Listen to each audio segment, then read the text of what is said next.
Good afternoon, everyone. Good morning to our West Coast friends, and welcome to today's presentation, Fostering Real Quality in Memory Care. We've got some really bright ideas coming to you today from the experts, an incredible lineup of folks who are here to give today's presentation. My name is Alex Banco. I'm the Communications Director for the Greenhouse Project and Pioneer Network, together known as the Center for Innovation. And I'm really happy to have all of you here with us today. I'm going to throw it over to our panelists very shortly, but first I just wanted to lay out a couple of ground rules, some information that might help you as we go through today's presentation. Number one, you will receive a recording and a PDF copy of the slides from today's presentation. So if you want to share far and wide with your friends, if you missed something, or colleagues, if you missed something and you want to go back and take a look, we'll have you covered. You'll probably get that in an email, whatever email you use to register for today's presentation in a couple of days. Secondly, we'd like this to be an interactive presentation. We're going to be collecting questions for our panel throughout the presentation, and we will try to answer as many as we can toward the end of the hour. So if you would like to drop them into the Q&A box below on the bottom of your screen, please feel free, type your questions in. We'll respond to as many of them as we can over the course of today's presentation. So with that, remember, you will be getting the recording and the slides, and we want questions from you. With that, I will throw it over to Jed Johnson, who will take you the rest of the way. Jed, over to you. Greetings. It's great to be with everyone. I wish we could be together in person, but albeit virtually. My name is Jed Johnson. I'm, for the next couple of weeks, the Managing Director of Aging Services for CARF International, but a little bit more on that later. And I'm joined today not only by wonderful participants, so we're excited to see so many registrants for this session, but a great group of colleagues and fellow panelists. We've got Doug Pace from the Alzheimer's Association, Jennifer Hartwick from Schlegel Villages, Shadowy Betts and Betsy Rodenbach from Senior Star. So they'll share a little bit more about themselves when they start their individual sessions. And then I just put up here a wonderful art installation from a provider where they ask their residents to share a little bit about what they were grateful for. And the message, and I know I'm speaking on behalf of all of us today, is how grateful we are for you. It's been an incredible, challenging last 3 to 4 years in the aging services and senior living community. And I just want you to know that we're very grateful, and I hope you share that sense of gratitude with your fellow team members. So on the next slide, we'll just briefly go through the agenda.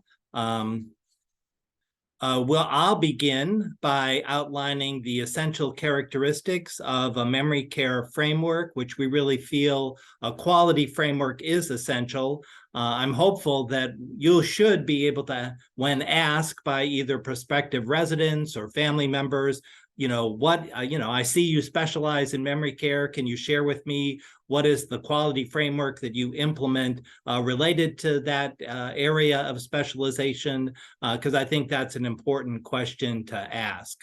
So we'll go through some characteristics. We'll talk about some operational success factors. CARF has been offering accreditation in the area of dementia care specialty practice designation for over a decade. And from that experience, what are some success factors? Then we've got Doug Pace from the Alzheimer's Association. He'll talk about the foundation for any of the quality frameworks that have been implemented, and those are the dementia care practice recommendations. But the highlight of today will really be our two providers, Senior Star and Schlegel Villages. So we'll want to leave plenty of time for them to really bring to life the quality framework that they put in place. So the next slide just provides a little bit of background about myself. As I said, for the next couple of weeks, I'm actually retiring. My retirement date is November 10th. My husband and I just moved into a 55 plus active aging community. So I'm looking forward to being a consumer in addition to going into retirement. I'm a long distance caregiver for my 97-year-old mother-in-law who used to live in a CARF accredited senior living facility in Western Pennsylvania. And to just, it's been a real privilege to work in this field for the past, I won't say how many, 4+ decades. So thank you again for joining us today. Just a little bit about CARF. CARF is an independent, nonprofit, international organization. We currently accredit about 800 aging service organizations, and that's globally in the US, UAE, Ireland, Canada, and China, interestingly enough. And we can go on to the next slide. And this just encapsulates the areas that we currently accredit. And you'll note the dementia care specialty practice designation. And currently there are over 70 programs that have achieved that designation. Again, when I travel, I like to gather photographic imagery from some of our providers, and just a message to all of you that you are really the heroes of today's story. So let's go on and talk about what are the hallmarks and characteristics of a quality framework. So first of all, a quality framework needs to be holistic in nature. So that means that it applies to both business practice standards as well as clinical standards. I think oftentimes folks see the correlation on the clinical side, but it's equally important in areas such as strategic planning, such as risk management, and to really truly integrate and infuse things related to memory support and dementia care, whether you're on the administrative side or whether you're on the clinical side. As far as education and training, that too needs to be holistic. It needs to include training of all members of the staff at all levels. It's training of volunteers, training of board members, training of vendors. So really holistic is one of the hallmarks. And if you're implementing a quality framework, that is key as well. All too often you see information that is then drafted and then sits on the shelf and gathers dust. So a typical question when I was in a peer surveyor mode that I would ask is, I see that you've developed this. Can you share with me an example that would bring that practice to life? So I think it's really important that those are implemented. It's a continuous approach, ongoing in nature. It's not a one and done. We've trained all of our staff and now we're moving on to the next topic. So it really needs to be ongoing in nature and really have a performance improvement perspective. So that means that if something isn't going right and you're not meeting the goals that you thought you would achieve, that's not a bad thing. You just need to kind of reframe and retool. You need to acknowledge any mistakes that you've made and really try to have that performance improvement approach so that tomorrow as an organization, you'll be a little bit better than you were today, next week a little bit better, and it really is focused on performance improvement. And then finally, as we'll hear reflected from some of our colleagues as well, is it needs to be measurable. So you need to know, and that's a typical question that a prospective resident or family member should be asking, is how are you going to know that you've achieved success, or what are the measures of success that are tied to being a successful memory care provider? And I know we'll hear more from our providers as to how these really come to life. And what are some of the organizational success factors? And I think, again, you'll see both Senior Star and Schlegel Villages have really utilized these success factors as they've rolled out their quality frameworks on their own quality journey within their organizations. It's a priority of their leadership, and I think you'll hear that loud and clear. They've allocated the necessary resources. They've engaged all those different stakeholder groups. They've also actively engaged in linkages within their community, whether that's the Alzheimer's Association, local chapter, or the Alzheimer's Society. That it's reflected in all of their different planning processes, the risk management planning, the health and safety planning, the financial planning, accessibility planning, strategic planning, that memory care is really embedded in a focal point within all those planning processes. And then, as I referenced previously, they've set up measurable outcomes and success factors so that they know that they can really measure that success. So finally, before I turn it over to Doug, let me just share a little bit on our next slide about quality frameworks in general. So we're highlighting the CARF accreditation, we're highlighting the importance of the dementia care practice recommendations. You'll hear a number of quality frameworks that come to life, both from Jennifer as well as Betsy and Shadowy. So I want you to listen to that carefully about how those come to life. There are other accrediting entities that also have quality frameworks, and I think it's important across all of the board is to pick one and implement it with a meaningful passion moving forward, and that's essential when you're providing memory care. So without further ado, I'll pass it over to Doug, who will share a little bit about the foundational elements. He'll talk a little bit about the Alzheimer's Association, and then those dementia care practice recommendations. Doug? Thank you so much, Chad. And it's a pleasure to be with all of you here today. You can go to the next slide. So I have several slides I'm going to go through today, and I know it'll be hard for you to absorb all of those during this time, but as Alex said, you'll be getting these slides later, and feel free to reach out if you have any questions. Also, everything that I'm talking about from the Alzheimer's Association is available on our website at alc.org. I wanted to start, though, in just sharing a few facts from our Facts and Figures report that we publish every year. You can find that full report at alc.org/facts. We know that more people, more than 6 million Americans today are living with Alzheimer's, a number that's expected to double by 2050. I think one of the most amazing statistics on this slide for me is 1 in 3 seniors currently dies with Alzheimer's or another dementia. Now, that doesn't mean maybe that they're dying from Alzheimer's, but we know people with Alzheimer's have more comorbidities, and I think that's just a startling fact. And then look at the cost. We know in 2023, it's going to cost $345 billion in paid care and caring for people with Alzheimer's. And then you combine that with $340 billion that is paid by unpaid caregivers, you can see that today we're already spending over $500 billion in caring for people with Alzheimer's and dementia. Next slide. Before I get into the resources from the association, I did also want to mention another important movement that's going on, and it's also something that CFI is heavily involved with as well, and that's the Moving Forward Nursing Home Quality Coalition. And that was has launched with the foundation of the NASM report that was released last year. And if you haven't had a chance to look at this report, I really encourage all of you to do that. We believe it's the most important report since the 1986 IOM report that really set the foundation for OBRA 87.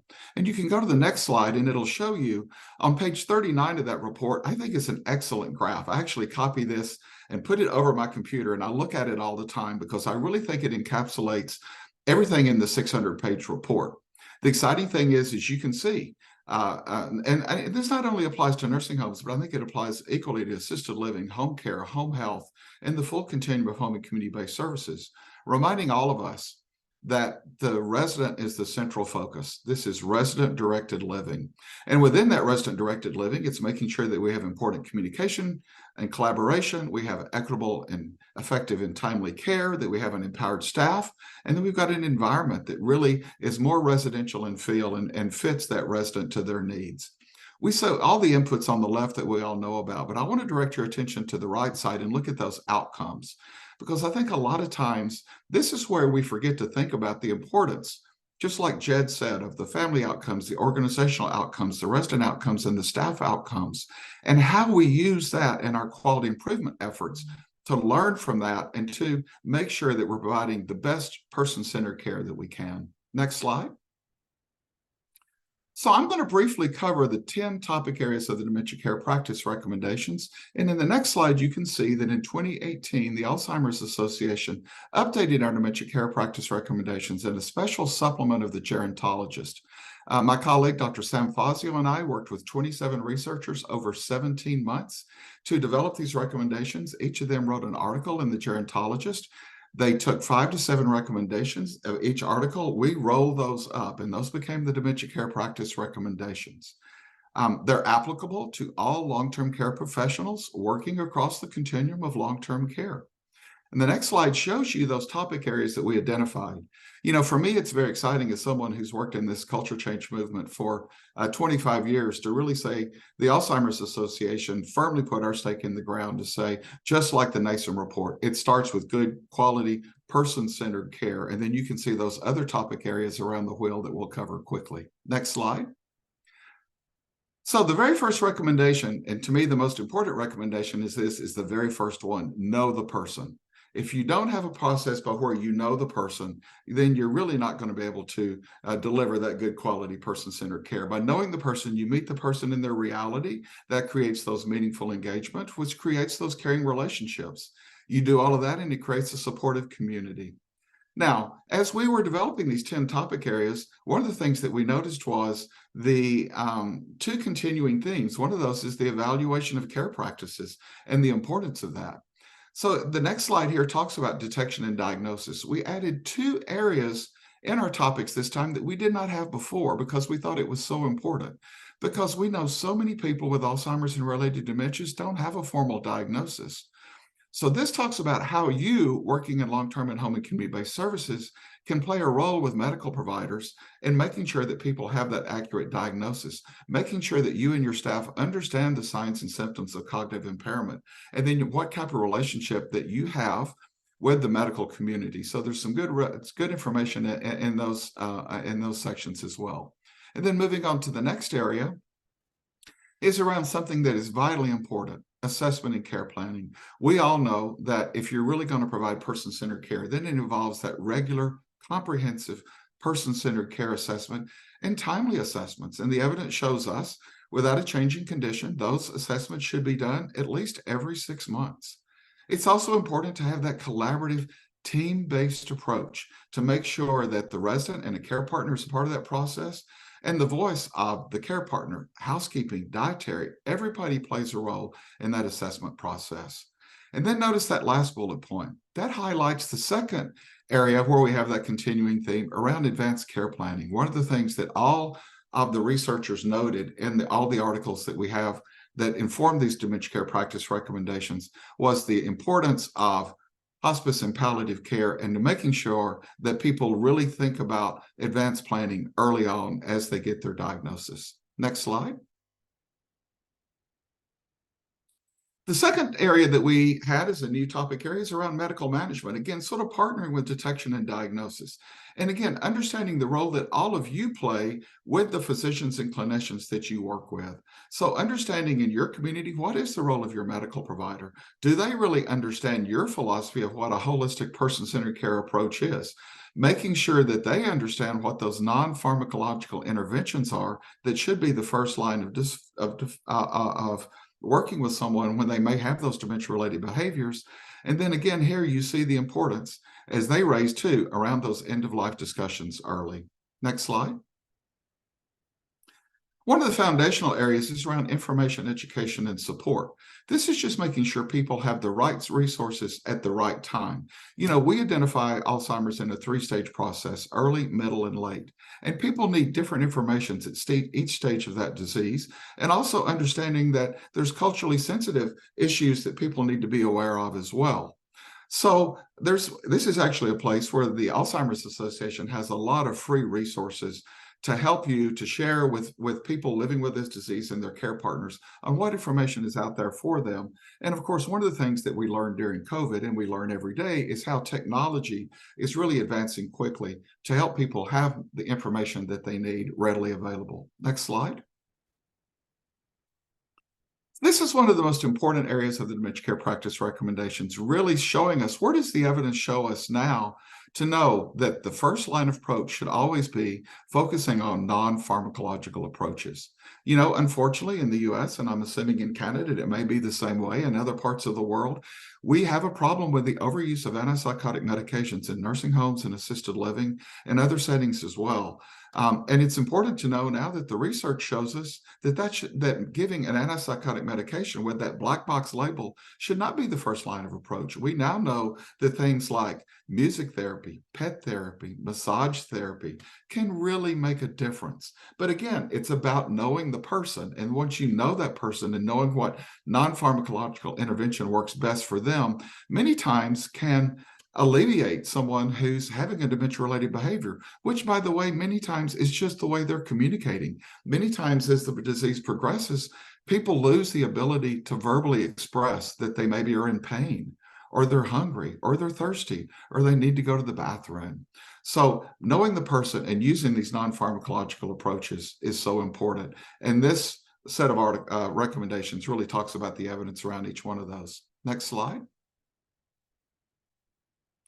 And then beyond there, it's really talking about the importance of activity daily living. And these articles really talk about how important it is for people with dementia to be as independent as long as possible. And there's some great examples around dressing and toileting and eating that really allow staff to better understand, for instance, that how adaptive devices can allow people to be independent, and how having good toileting schedules can help them to be continent for as long as possible. Sometimes it's things simple, just as keeping the door open to the bathroom so people can see the toilet, and painting a contrasting color. If you have a door open, but you have a white toilet and a white wall, then again, that may be confusing. But if you have a contrast color, then that person is able to see that toilet, and it may be able to keep them continent longer than possible. Next slide. And then, of course, we're all talking about workforce now. All of you are heroes for all the work you did during COVID. And we know now we're continuing to have these serious workforce shortages. It's so important for people that are on the front lines and everybody that works in long-term and home and community-based services to have the proper training on dementia care. You know, if you really do not have that, that's one of the reasons that we have the high turnovers that we do, is people don't feel that they're qualified to do the job.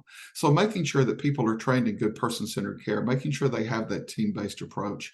And as Jed said earlier, continuous quality improvement. Are you measuring your turnover rate? Are you measuring your retention rate? Are you measuring when people are getting trained and when they need to be retrained? So the more that we can do to give our workforce the tools and the resources they need, the longer that they're going to stay and be productive workers. Next slide.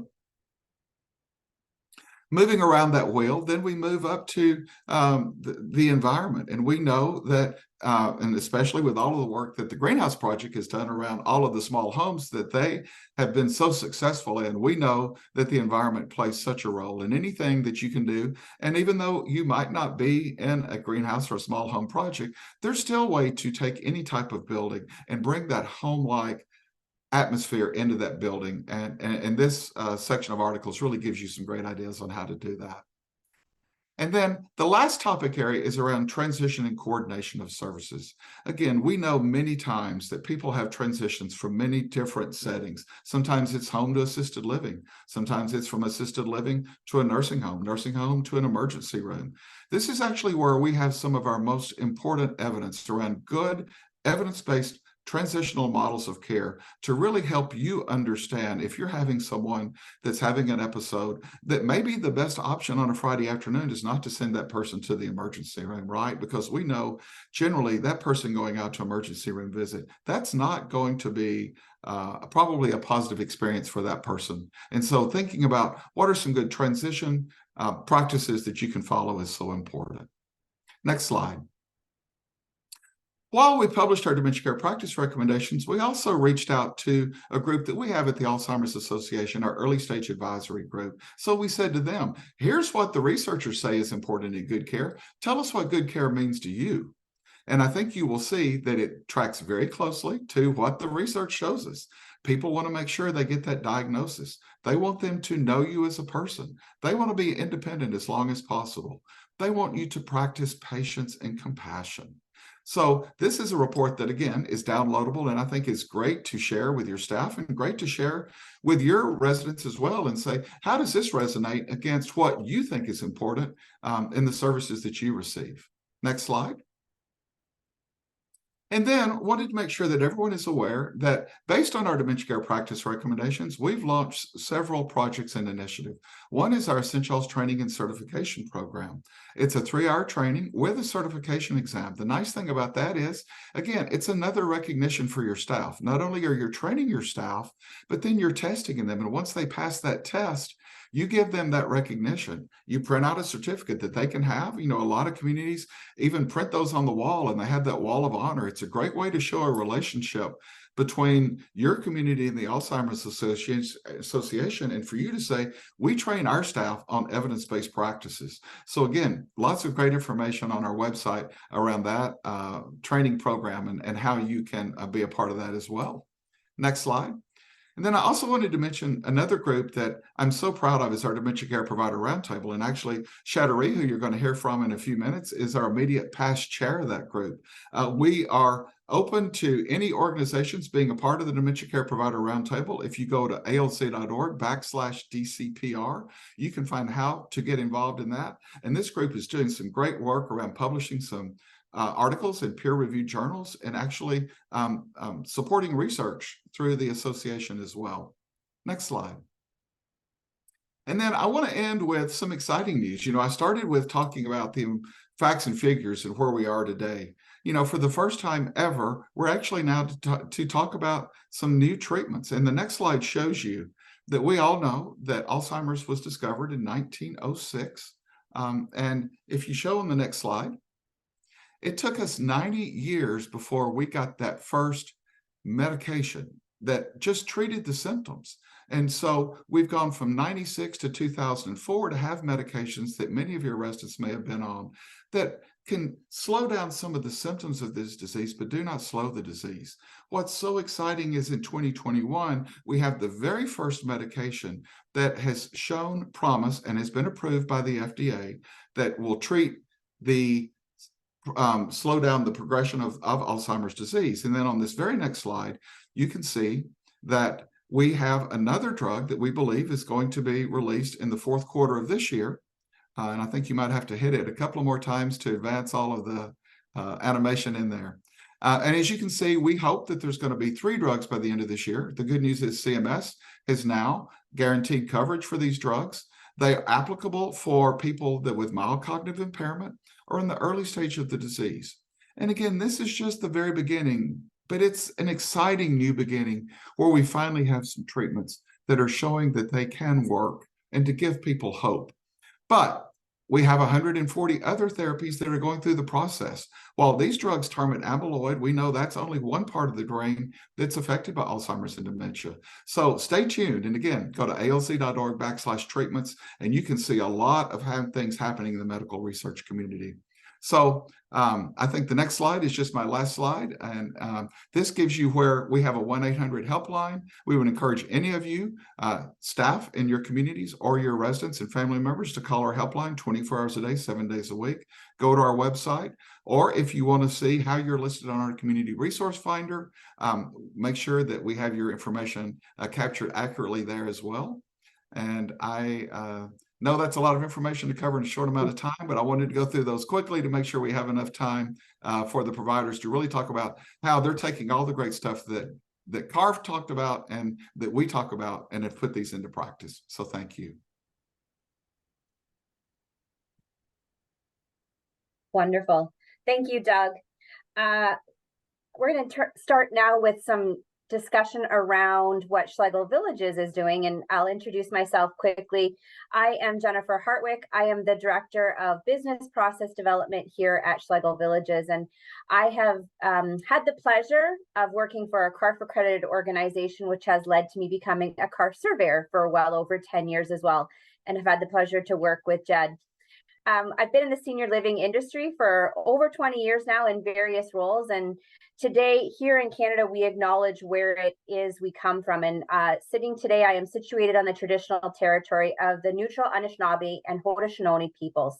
And I note that I recognize our responsibility to serve as stewards for the land and honor the caretakers who came before us. So with that noted, please go ahead and move the slides. Thank you.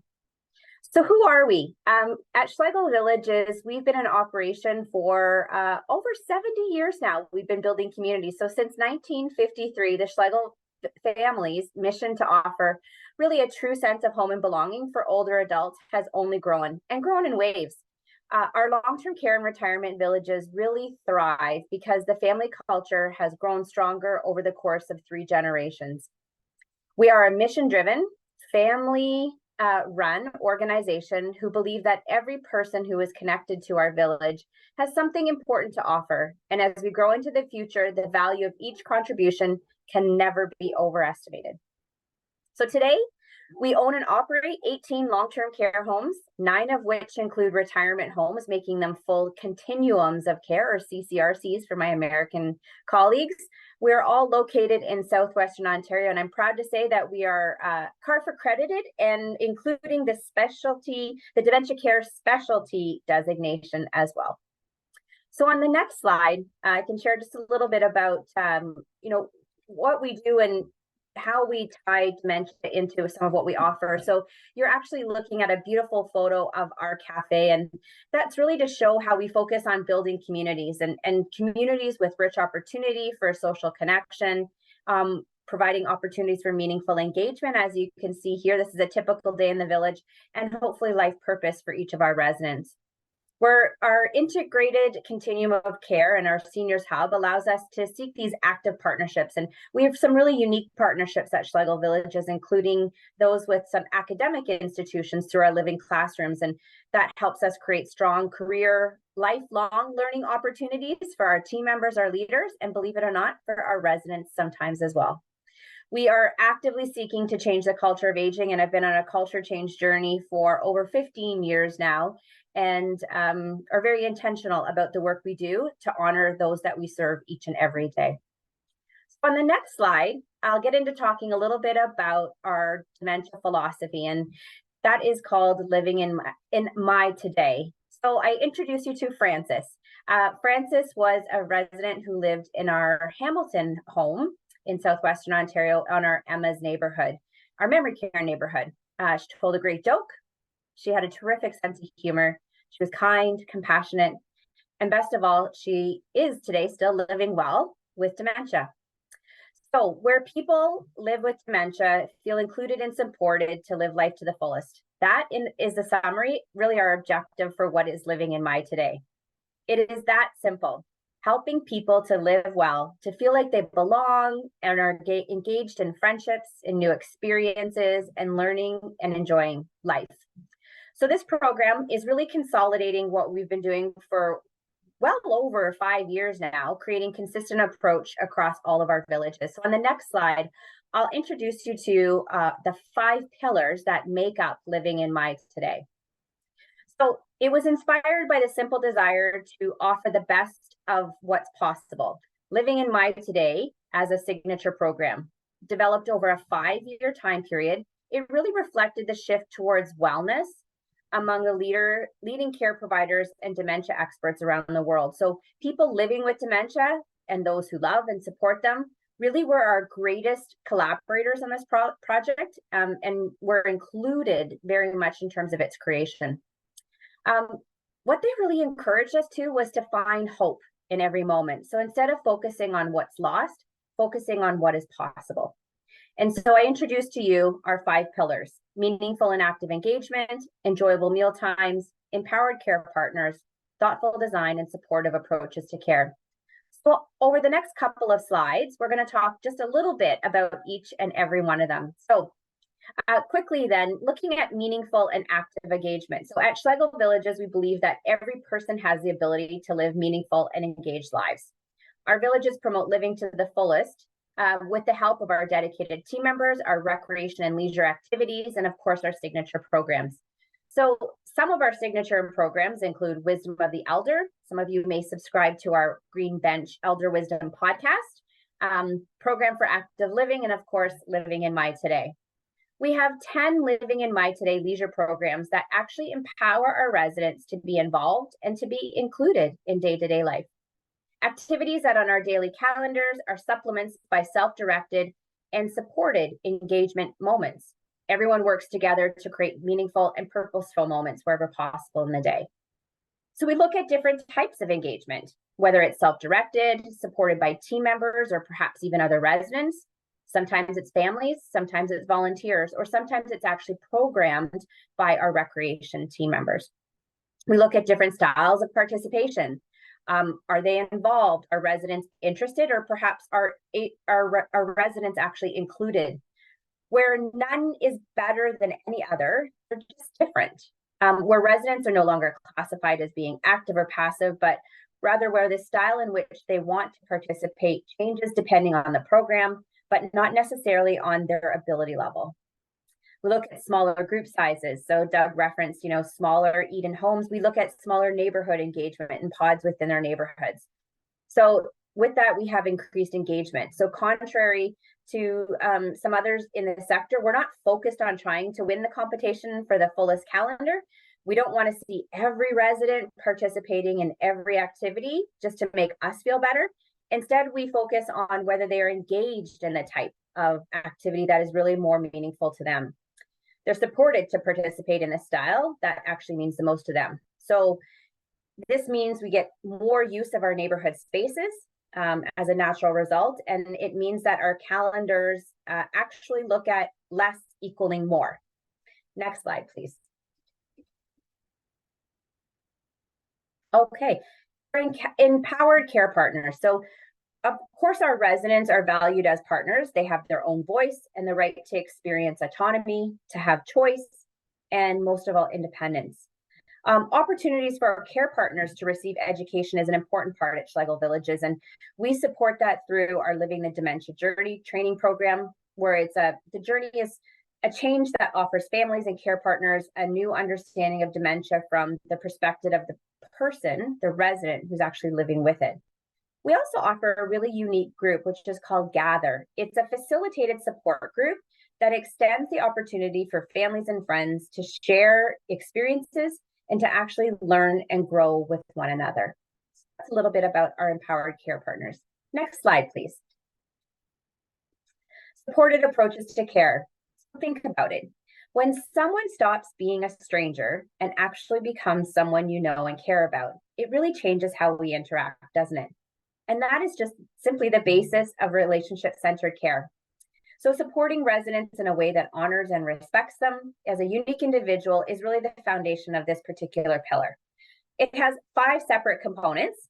So the first one is to know me, my experience. So speaking, Doug talked a lot about if you know someone, how you can provide unique care for them. Getting to know a person is really just the starting point of any authentic relationships. When we know our residents, we're able to connect with them, learn more about their unique needs, likes, dislikes, routines, strengths, and hopefully life experiences. We use a me form to capture our residents' story, and it's used to develop a personalized care plan with really a focus towards well-being. Understanding their reality is the second one. Nurture authentic relationships, a partnership approach, and supporting personal expression. So in the industry, some refer to them as behaviors. We call them personal expression. So life is full of ups and downs, and part of that normal human experience is that we respond to those in different ways. Think about how you react when you try to walk faster. Perhaps you're anxious, or maybe you're excited about something. Often people living with dementia use a combination of actions and words to communicate their emotions and their needs and their preferences. These will be unique to each and every person, and depending on their experience, their personality, and their abilities. So we call them personal expressions. Next slide, please. Enjoyable meal times. Such an important part of all of our day. You think about it, if we want to celebrate something, what do? We go out for dinner. When we bring people together, you have drinks or you have food. So this enjoyable meal times is one of the pillars I'm really passionate about. This pillar is really a lot about understanding and education, in particular for our team members, and that with dementia, there are some age-related changes that affect meal times and mealtime enjoyment. So we've simplified table settings and serving routines that help support independence and create choice for our residents. We offer finger foods for our residents who may not enjoy meals in the traditional way. So not everybody wants to come and sit in a dining room and enjoy meals at the same time together. Our neighborhoods offer flexible dining and independent access to food and drink throughout the day. So it's not just the 3 times, but create opportunities for them to engage and choose when they want to eat and what they want to drink. So we have open concept dining rooms that allow people living with dementia who experiences changes in smells and appetite the opportunity to experience the aromas and stimulate their appetite. You get the smell of freshly brewed coffee or baking apple muffins. Cooking food really helps stimulate the appetite and remind people of their own kitchen at home and draw people, often even the pickiest eaters, to come back and enjoy a meal with us. We have different table size variations. So there's a mix of tables, sometimes 4, sometimes 2, sometimes independent. So small tables really support that within our dining rooms and allows those that wish to have and enjoy friendship to do so. And I'll obviously encourage others to join while they can. That's enjoyable meal times. Next slide, please. And last but not least is that our thoughtful design. So it's well understood that the majority of residents in long-term care homes are living with some form of dementia, and each individual's changing perceptions really must be considered in all aspects of the support. And the physical space in which they live is really an important part of this support. It helps make our home for our residents more comfortable and more inviting.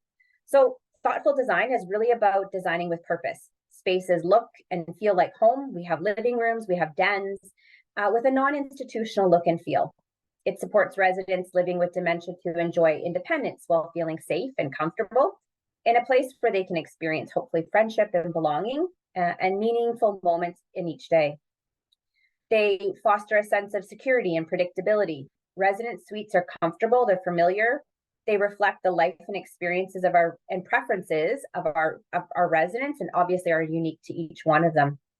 They have different spaces so they can choose where and how they want to spend each day within the neighborhood. We use 10 internationally recognized principles that influence our decor, our layout, and the design of our villages. So it's not only supporting wayfinding and independence, but also our 7 domains of well-being as well. So we build cues into the physical environment. We have international decor choices that create, intentional decor choices that feel welcoming and familiar and invite residents to engage and relax and explore the environment. Design supports changing ability. So the nice thing about our organization is that we've been able to evolve over time, and we've created additional landmarks and visual cues that create a mental map. We use art and decor pieces and furniture placement. We have interactive galleries like what you see here on the screen, and that gallery is representative of our team members and our residents who all live and work within a neighborhood. So the family is not just about maybe their own family at home, their biological family, but those in which they live and engage with in our neighborhood each and every day. We have top 10 frames in each one of our resident suites that allow our team members and those that enter their rooms to identify what team members want to know about them. So it helps support conversations and build relationships as well. So I'd open by talking a little bit about a framework and the quality framework. And I wanted you to appreciate that there has been a lot of commitment behind the organization to ensure that we have resources to continue to grow and expand our dementia philosophy. We measure its success. We are committed to it. It's part of our 5-year strategic plan. So being committed to showing quality behind the dementia care program is certainly possible, and it is incredibly rewarding. And with that, I believe I will turn it over to our next speaker. Thank you, Jennifer. It is very refreshing to hear all the wonderful things that your company is doing, very similar to a lot of things that we're doing at Senior Star as well. I'm going to try to rush through this pretty quickly because I know it's a lot of individuals on the call that would like to have some questions answered. My name is Shabari Betts. I'm the Chief Operations Officer for Senior Star. I've been in the senior living industry for over 14 years. I'm currently a board member of the Alzheimer's Association in Tulsa, and my why for for working with seniors is I love to make a difference in our associates' lives and the residents that we serve on a daily basis. And today I'm joined by my fellow colleague, Betsy Rodenbach. Betsy has been with our company for over 13 years. She is a huge advocate for residents and their families that we serve, for individuals that are living with dementia and other forms of memory loss. Her why is she has a commitment to helping create the best memory support environment, stems from her own personal experience with her father and his fight against this all-consuming disease. Next slide. Today, we wanted to share with you, in 10 minutes, it's very difficult to really go over our entire program, but we wanted to engage you with simple tools we use to involve all of our stakeholders, both internally and externally within our organization. Next slide. The foundation of our memory care program, it really stems from the dementia care best practice recommendation. And we have been our CARF accredited our organization for over 10 years. We just recently went through our re-accreditation and received 3 years accreditation, which is the highest you can get for our dementia care specialty unit. So we're very proud of that.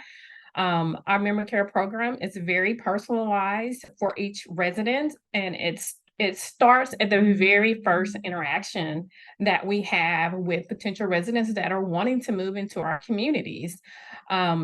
Our program is designed by around purposeful moments. This is something that Senior Star believes in very deeply, that residents are still people. They still have identity, and they should not be designed by their disease. So we focus on things they can do, and they would possibly do, and what they will do on a day-to-day in all of our interactions with our staff, our family members, with our volunteers, because we feel it's very important to provide purpose not only for our residents, but the people that love them.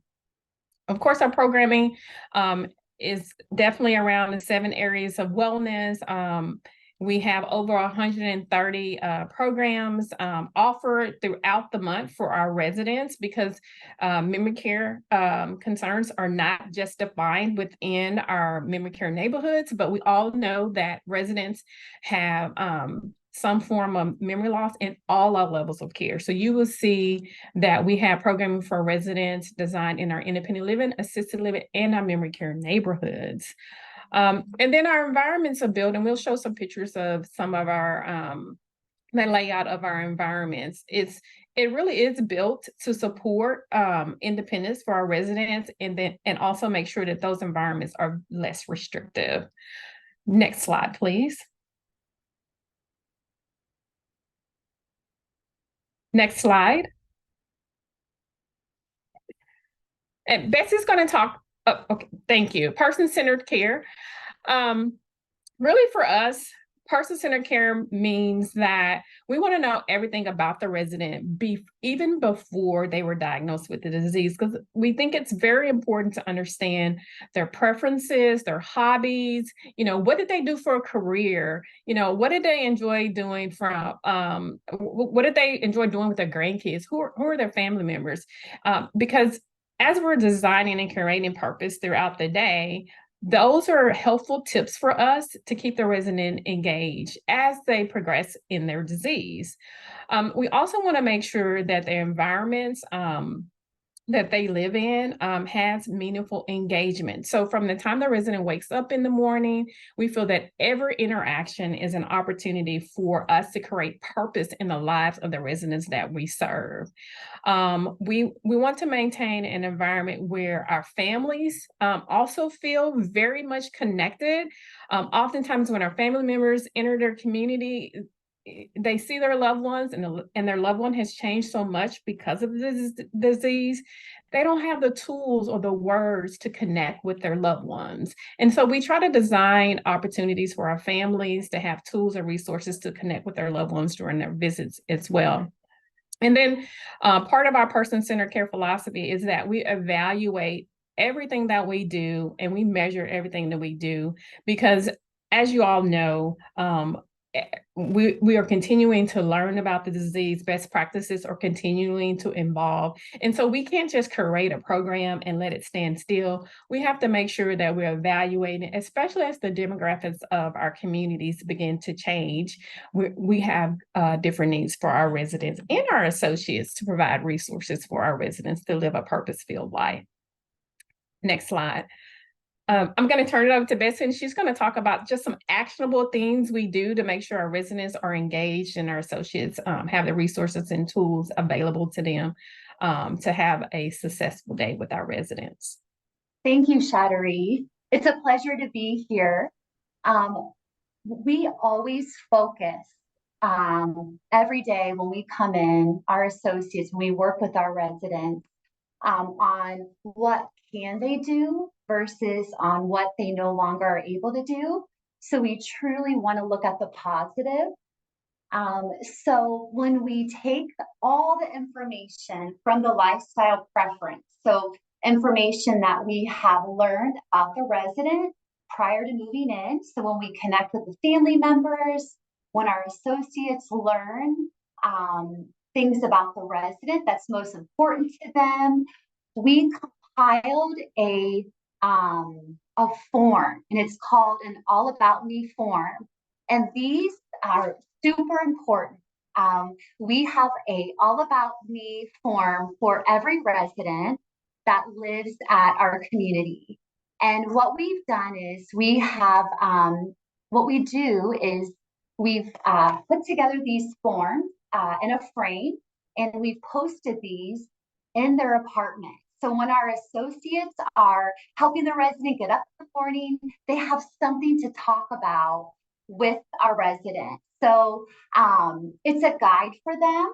We also use these All About Me forms. We talk about a specific resident at our stand-up throughout the week. So we have a 10-minute stand-up, and we bring these forms to that short meeting, and we'll talk about the resident. Hey, what did you do with Martha today? And we will also take it a step further, and we will role play. What are some of those things that together collectively that we can think about doing with the resident to create that purpose, like Shattery was saying. So we have purpose. It's all about purposeful moments from the moment that our residents get up in the morning till they go to bed at night. So this is just a great tool.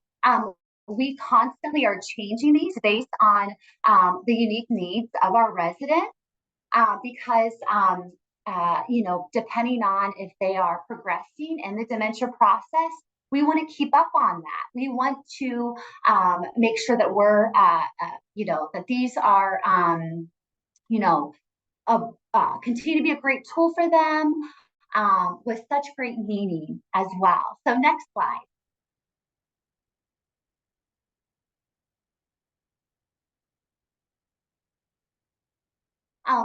We are can do, will do, may do. So we have, it's all based on our residents' abilities, their personal preferences, and possible activities. So we'll go ahead and skip through this. I know we're getting short on time here, so I did want to talk about our last slide. Well, this is great. So we are, this is a picture of our destination station.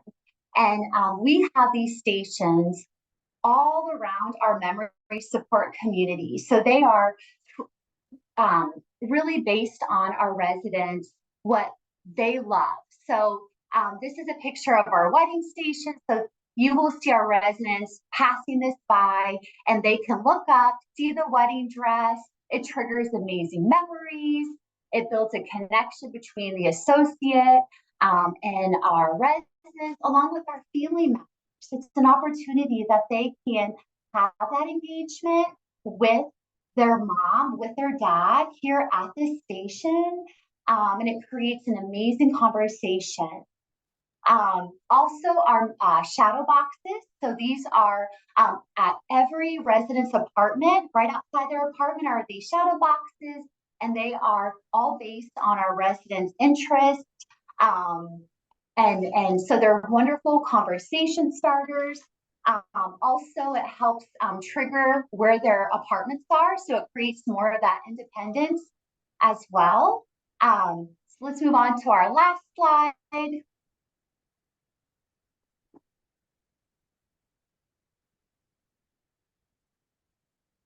So this is something new that we're doing. This is a hands-on dementia tool that we provide here at our community for our families.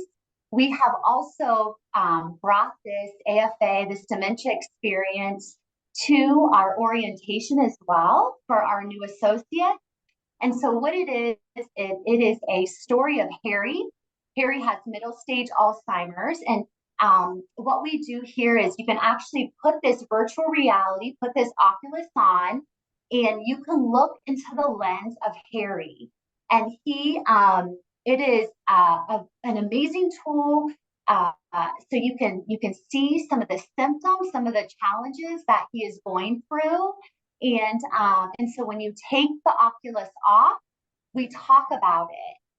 And really the purpose behind this is to be able to provide empathy, compassion, again, more understanding about the disease. And we've actually taken it to the Alzheimer's Association here in Columbus. They had an open house, and we brought this tool to them. And some of the community came in, and it was pretty powerful experience that we had. And we also have had an opportunity to train new cadets in the police department in our community, so that when they come across someone who is living with this disease, they also have the empathy and the patience to work with those family members in that resident. And I know we went through our presentation really, really quickly, but hopefully we have some time for some questions for that from the audience. I think maybe we have 2 minutes, Alex. We can go a couple minutes over. I do want to be Okay. respectful of everyone's time, but I just want to make sure we do get a chance to answer these questions. The first one that we have is directed at Doug. Any recommendations on how to guide staff in a person-centered approach when the ratio of staff to residents can be 10-1, even in a best case scenario? This person, Tori Anderson, says that they don't feel that many direct caregivers in a dementia-focused community, they don't feel like they can do person-centered care practices realistically, given those staffing ratios. Well, I would agree, and I think probably all of the panelists would agree, a 10-1 staffing ratio is pretty tough. I think that's where, leadership really needs to have some serious conversations. One of the things we talk about the association is the importance of sort of an acuity-based staffing tool to really make sure that you've got the right amount of staff to provide that good person-centered care. We've also grown up in this staff-directed system of care. How many showers can we give a day? How many of the tasks can we get accomplished? And really what we're trying to do, and what CFI is trying to do, is to flip that pyramid and to say, how can we make everybody's day be the best day? So I would say within the confines of that, just try to utilize as many person-centered care approaches as you can, but advocate that you probably need more staff. Great answer. Thank you for that question, Tori. And the other question that we'll be able to get to is, I think I know what the answers are going to be, but I would love to, this is for the whole group and feel free to jump in. But Charles Stewart wants the group to comment on locked dementia care units, their impact on people and how they can best be avoided. So whoever feels comfortable taking that question on just sort of your general opinions on locked dementia care units and how we can avoid them. I'll attempt to try to help answer this question. I think it definitely starts with the building. If you're converting an existing building and you want it to be free of a restraint or seclusion, of course, you're going to need staffing, and you're going to have to implement some technology to help with the monitoring. It'll start at the top. Your management team has to be sold on this and have buy-in for this to be very much successful. But it can work, just like we got rid of restraints. We came from an age where restraints were how we, handle a lot of different things, and we no longer have that. It can happen, but it takes a collaborative approach from an interdisciplinary team to make it happen, and buy-in from the top. Does anyone else want to weigh in on that? Anyone want to have the last word? And then I'll just say there are some great advances in technology that are offering some incredible opportunities, in this arena that are literally and figuratively, opening doors. I also do want to make the point that there may be some advocacy efforts involved as well, because oftentimes you're going to have to align with both your provincial and or state regulations as it pertains to a particular area as well. So it's a holistic approach, it's a team training approach, but there also may need to be some advocacy efforts as well. Doug, any comments you would want to make? I think the comments that you and Chattery are exactly right. We know that at the end of the day, we want to make sure people are safe, that people are in a safe environment, but also in an environment where they feel empowered to live their best life. So it takes, to your point, looking at technology, looking at the physical plant, and then making sure that your staff fully understands, what that means between the intersection of risk and quality of life. Well, I will let that be the last word, Doug. I want to thank all of our panelists here today for participating. I want to remind everyone that you will be receiving a recording of today's presentation, and you will be also getting a copy of the slides. Very briefly, if you're interested in more of what we do at the Greenhouse Project and Pioneer Network, stop by booth 2200. We'll be at Leading Age if all of you are out there at that conference in Chicago coming up in a couple of weeks. We also, if you're interested, if you signed up for this in our newsletter, you may be interested in another webinar we have coming up in December on sort of shifting the Medicaid incentives for sort of traditional nursing homes toward home and community-based services, greenhouse homes, PACE, all the sort of stuff that we want to see instead of traditional nursing homes. We're going to have a case study with Otterbein CEO Jill Wilson, their care provider out of Ohio, a nonprofit that operates several greenhouse homes. So if you're interested in that, you'll be getting some more emails from us. You can also check out our podcast, the Greenhouse Podcast, Elevate Elder Care. Find it everywhere you get podcasts. Thanks again, everybody, for today's presentation. And also, please hang on before you leave. There's going to be a quick 2-question survey that you're going to get when you leave. Please answer those questions. It helps us put on more presentations like this. Thank you, everybody, and we'll see you on the next webinar.